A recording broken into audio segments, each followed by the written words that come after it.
ഒരു ബിരിയാണി മേടിക്കുമ്പോൾ എനിക്ക് അത്രയും സന്തോഷമാണ്. സന്തോഷത്തോടു കൂടി ഞാൻ ഉദ്ഘാടനം ചെയ്യാണ്. ഇത്ര റൈസ് ഉണ്ടാവോ? ഇത്രയും റൈസ് ഉണ്ടാവും. 1000 രൂപ കിട്ടണമെന്നേ ഞാൻ ആഗ്രഹിച്ചുള്ളൂ. എനിക്ക് ഒരു ദിവസം 2000 രൂപ കിട്ടേണ്ട ഒരു വഴിയാണ് എനിക്ക് കാണിച്ചു തന്നത്. ഇത് ഏത് ഫോട്ടോയാണെന്ന് മോട്ടിച്ചേട്ടാ, ഫോട്ടോ മോട്ടിച്ചിട്ട് വെച്ചിട്ടുള്ള കച്ചവടമാണ്. ദേണ്ടേ തിരക്ക് കണ്ടില്ലേ? എന്താ തിരക്ക്! മാവേലിക്കരയിൽ കുത്തിക്കോരി വിളമ്പുന്ന ചേച്ചിയുടെ ബിരിയാണി സൂപ്പർ ഹിറ്റ്. ഒരാഴ്ച കൊണ്ട് തന്നെ പുതിയൊരു കടയും അങ്ങ് തുടങ്ങുകയാണ് കേട്ടോ. നമസ്കാരം. ഒരുപാട് സന്തോഷമുള്ളൊരു ദിവസമാണ് കേട്ടോ. ഞാൻ മാവേലിക്കരയിൽ ചേച്ചിയുടെ ബിരിയാണി നിങ്ങളിലേക്ക് പരിചയപ്പെടുത്തി. പിടിച്ചാൽ കിട്ടാത്ത അവസ്ഥയായി പോയി. 1000 രൂപ കിട്ടണമെന്നേ ഞാൻ ആഗ്രഹിച്ചുള്ളൂ.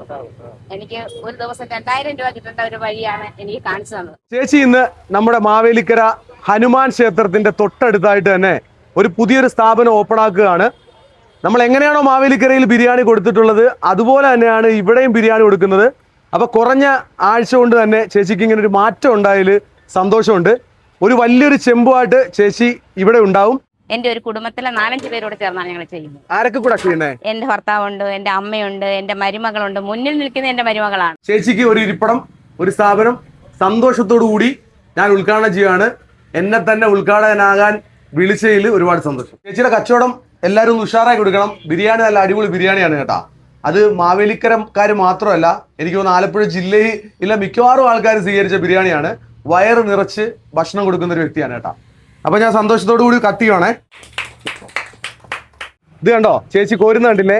ഒരാൾക്കെന്ന് പറഞ്ഞാൽ വയറ് നിറയ്ക്കും വിധമാണ് ചേച്ചി കോരി കൊടുക്കുന്നത്. അതിപ്പോ പുതിയ കടയിലാണെങ്കിലും അങ്ങനെ തന്നെയാണ് കൊടുക്കുന്നത് കേട്ടോ. അപ്പൊ ചേച്ചി എത്ര ബിരിയാണി ചെലവാകണമെന്നാണ് ആഗ്രഹിച്ചത്? എനിക്കൊരു 100 ബിരിയാണി ചെലവായാൽ മതി. അത്രേ ആഗ്രഹിക്കുന്നുള്ളൂ.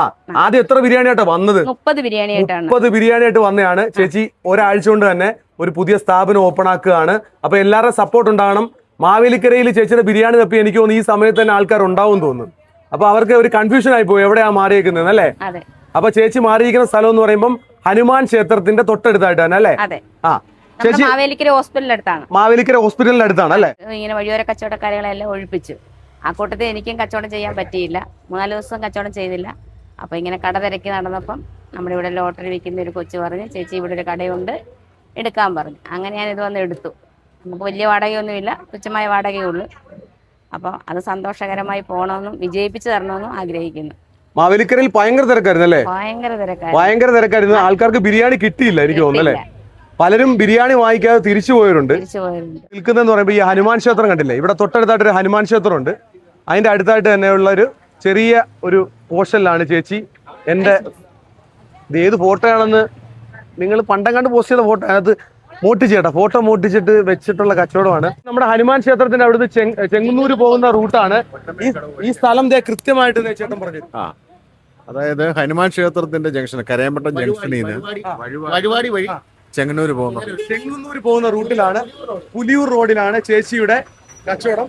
അപ്പം മാവേലിക്കരയിൽ വന്ന് അന്വേഷിക്കുന്നവരൊക്കെ ശ്രദ്ധിക്കുക, ഇവിടെ ചേച്ചി ഉണ്ട് കേട്ടോ.